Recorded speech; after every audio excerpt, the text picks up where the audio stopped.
here is my homemade faceting machine.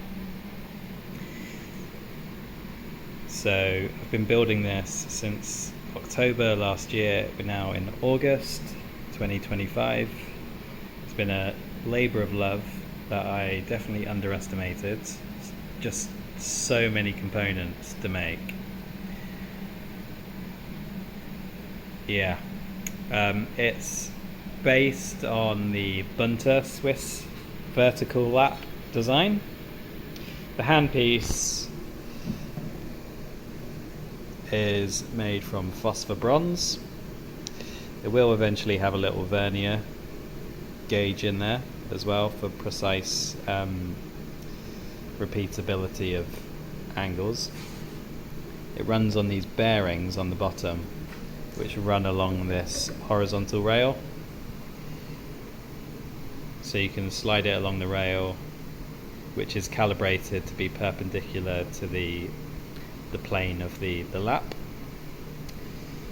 And the angle is adjusted. It's kind of hard to show this with one hand, but with this, push this in, slide it, lock it into a new position.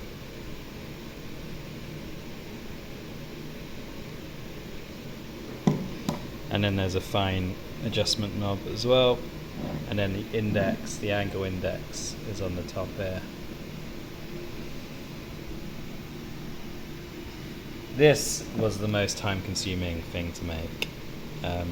It's made from mild steel with some stainless steel and some bronze components.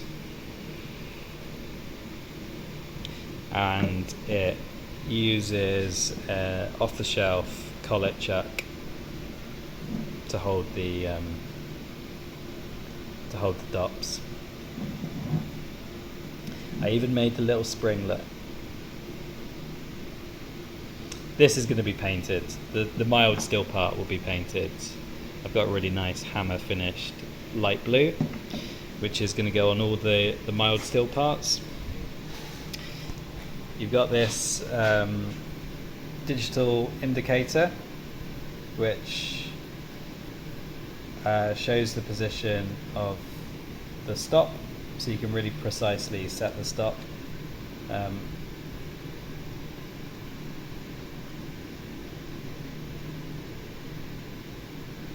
So you can see when I turn this, it adjusts the indicator value. I need to make a proper handle for this. Nice. It's going to be a really nice, beautiful bronze handle here.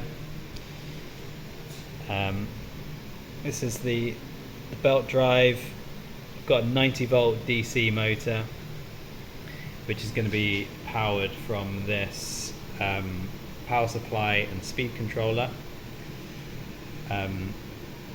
This motor came from a metallurgical sample grinding machine, which is basically 2 horizontal laps, and I recycled some of the aluminium into this new machine. So I recycled this spindle housing, I made a new spindle. You can't see it because it's all inside, but this is the lap is mounted in an ER32 collet chuck. So the idea is that I can use this for carving as well, because in the collet chuck I can put like spindle tooling, like sintered diamond spindle tooling for carving gemstones. And the motor's variable speed, so I think I mentioned before, there's a speed controller here that will control the speed. This is just a quick video to show you the basic machine, and once I've got it all running, I'll do a much more detailed one.